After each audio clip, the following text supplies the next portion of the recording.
You are listening to the Democratic Voice of Burma. Hello, and welcome to DVB English News. I am Norman. A 7.7 magnitude earthquake hit central Myanmar on March 28. DVB has documented that it killed over 4,000 people and injured 11,000. The regime in Naypyidaw announced a post-quake ceasefire from April 2nd to 30th. It renewed the ceasefire on May 6 after letting the first 5 days of the month elapse until the end of the month. But it has killed 542 civilians in over 789 air and artillery strikes since the earthquake.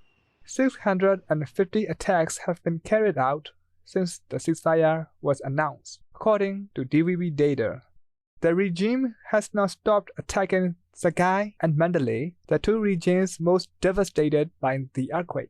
James Rodihaver is the chief of the Myanmar team at the UN Office of the High Commissioner for Human Rights. What my office is doing is tracking these attacks very carefully and trying to utilize the data in order to urge parties on the ground to take more measures to protect civilians and also to do public advocacy so people know that these attacks are happening, who is responsible for them, and most importantly, to show that this ceasefire that has been declared is no ceasefire at all. And that makes the job of humanitarians who are urgently trying to get aid to the people that need it after this earthquake, it puts them in a terrible situation of trying to deliver aid in active conflict zones. A group of ethnic armies also announced a post-quake ceasefire. The Brotherhood Alliance, which is composed of the Myanmar National Democratic Alliance Army, the Ta'an National Liberation Army, and the Arkan Army, began its truce on April 1st. It has pushed back the date to the end of May.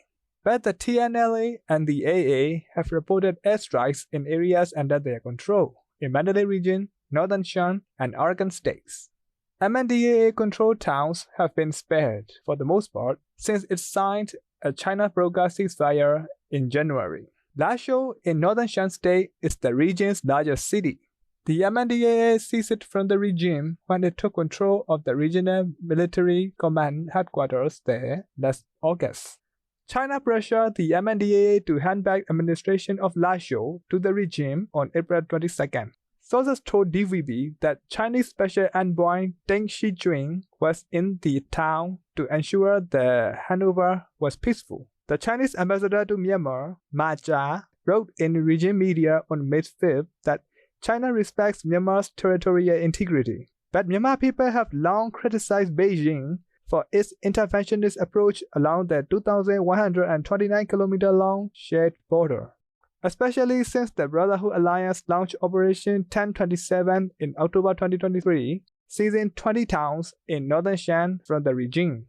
Richard Horsey is the senior Myanmar advisor at the International Crisis Group. China became very worried that events in Myanmar were not just going to affect its border security, they were going to have a much bigger effect. In other words, after 1027, and especially after phase 2 of 1027 in the middle of last year, Beijing was worried that the regime was going to fall. After the loss of Lashio, many people were asking, is Mandalay next? Is Pinuluin next? And China was worried that the loss of Pinuluin or the loss of Mandalay could cause a collapse of the regime. And this was something China did not want. It does not like the regime. It especially does not like Min Aung Hlaing, but it does not want uncertainty, power vacuum. It worries, who will replace the regime if it collapses? Will it be chaos, or will it be some Western-leaning democratic NUG type government?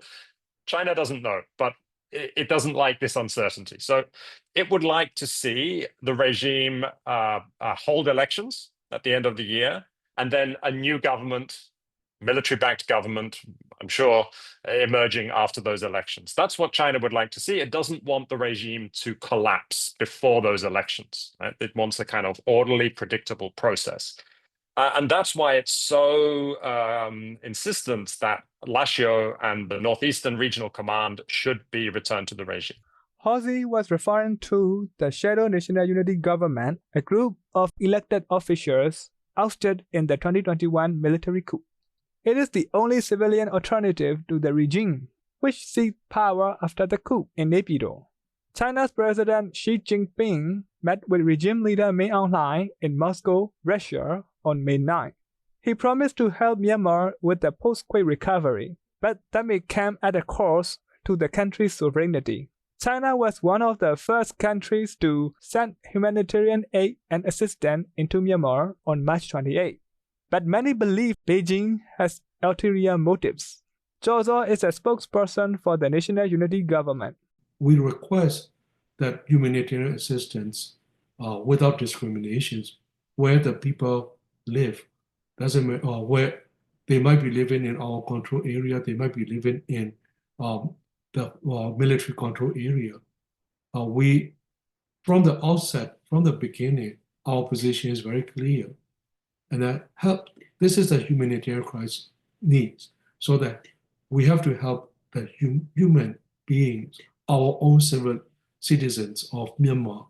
So that despite of that political orientation, we request the international community, ASEAN, to provide the support of the unrestricted humanitarian assistance. We also suggest that international community to put enough pressure on the military to allow the unrestricted humanitarian assistance to affected people in the affected area.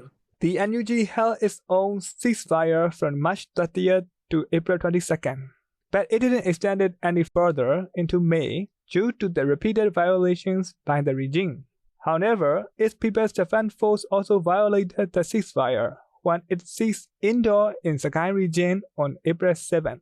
The current Association of Southeast Asian Nations Chair, Malaysia, has called for a ceasefire expansion at a meeting on May 25th.